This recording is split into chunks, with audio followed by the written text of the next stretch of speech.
اسلامی تحریک حماس کی جانب سے اسرائیلی فوج کے مطابق 5,000 راکٹ اسرائیل کی سرزمین پر داغے گئے، جس کے بعد حماس سے تعلق رکھنے والے مجاہدین پیراگلائیڈز اور کشتیوں کا استعمال کرتے ہوئے غزہ کی پٹی کے علاقے سے اسرائیلی حدود میں داخل ہوئے۔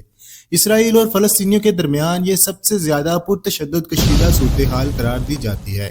خبرزار میں ایک بار پھر سے آپ کا خوش آمدید ہے۔ ناظرین، اسرائیل اور فلسطین کے درمیان اس تنازع میں تاریخ اس بات کی گواہ ہے کہ اسرائیل کی جانب سے ہمیشہ فلسطینیوں پر کیسے ظلم و ستم ڈھائے گئے، اور آج اگر حماس فلسطینیوں کی حمایت میں اسرائیل کے خلاف کھڑا ہے تو پوری دنیا کا اسلامک میڈیا اس رد عمل پر خاموش کیوں دکھائی دیتا ہے؟ دوستو، اس طویل اور خونی تنازع کو دہائیاں گزر چکی ہیں، جس کے مستقل حل کے لیے کچھ اہم اقدامات ضروری ہیں۔ یہ تنازع اس وقت شروع ہوا جب یورپ میں یہودیوں کے ساتھ رکھے جانے والے سلوک کی وجہ سے ایک تحریک زور پکڑنے لگی تھی، جس کا مقصد یہودیوں کے لیے ایک ریاست کا قیام تھا۔ اس وقت فلسطین کا علاقہ سلطنت عثمانیہ کے کنٹرول میں تھا۔ پہلی جنگ عظیم کے بعد یہ خطہ برطانیہ کے زیر استعمال آیا، جہاں یہودی بڑی تعداد میں منتقل ہونے لگے، اور یوں مقامی عرب آبادی کے ساتھ تناؤ کا آغاز ہوا۔ برطانیہ اور فرانس نے مڈل ایسٹ کو تقسیم کیا اور مختلف ریاستیں قیام میں آئیں، اور فلسطین برطانیہ کے زیر استعمال ہی رہا۔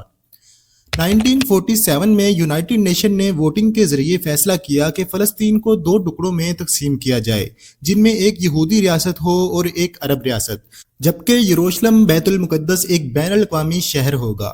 14 مئی 1948 کو اسرائیل ایک اسٹیٹ بنا تو اس کے اگلے ہی دن اردن، مصر، شام اور عراق نے مل کر اس پر زبردست حملہ کر دیا، اور یہ پہلی عرب اسرائیلی جنگ تھی جس کے نتیجے میں یونائٹڈ نیشن کے منصوبے کے مطابق جہاں عرب ریاست بننا تھی وہ علاقہ مختلف ممالک کے قبضے میں آ گیا، اور یوں فلسطینیوں کے لیے ایک سانے نے جنم لیا۔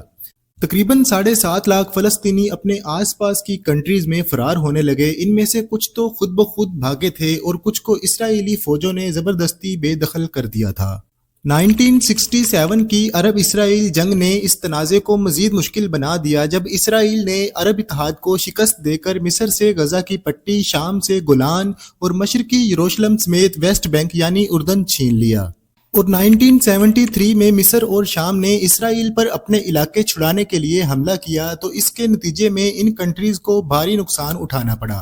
6 سال تک جاری رہنے والی یہ جنگ اس وقت ایک نتیجے پہ پہنچی جب ان کنٹریز کو ہوش آیا کہ اس کا سولوشن شاید اب جنگ نہیں ہے، تو 6 سال کے بعد اسرائیل اور مصر نے امن کا معاہدہ کر لیا اور مصر کا شہر سینائی اس کو واپس لوٹا دیا۔ دوستو، اگر بات کریں کہ فلسطین کے پاس اس وقت کون سے علاقے موجود ہیں تو یہ کہنا غلط نہیں ہوگا کہ اسرائیل آج بھی اردن پر قابض ہے، تاہم اس نے 2005 میں غزہ کی پٹی سے ملٹری کو واپس بلا لیا۔ یونائٹڈ نیشن آج بھی اس علاقے کو مقبوضہ مانتے ہیں۔ اسرائیل پورے بیت المقدس کو اپنا کیپٹل مانتا ہے، جبکہ فلسطینی ایسٹرن بیت المقدس کو مستقبل کی فلسطینی ریاست کا کیپٹل مانتے ہیں۔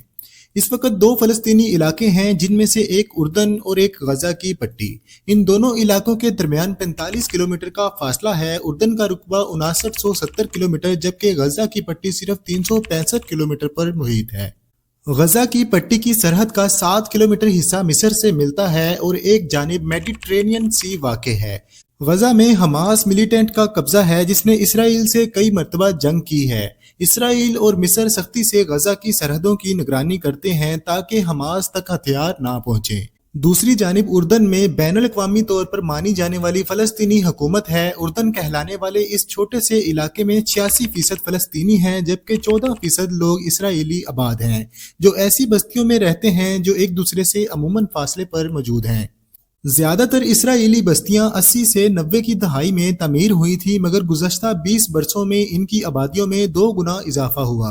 اسرائیل ان بستیوں کو پانی اور بجلی جیسی سہولیات فراہم کرتا ہے اور ان کی حفاظت اسرائیل کی فوج کرتی ہے، اور جبکہ حماس 2007 میں اقتدار سنبھالنے سے اب تک اسرائیل کے ساتھ متعدد جنگیں لڑ چکا ہے۔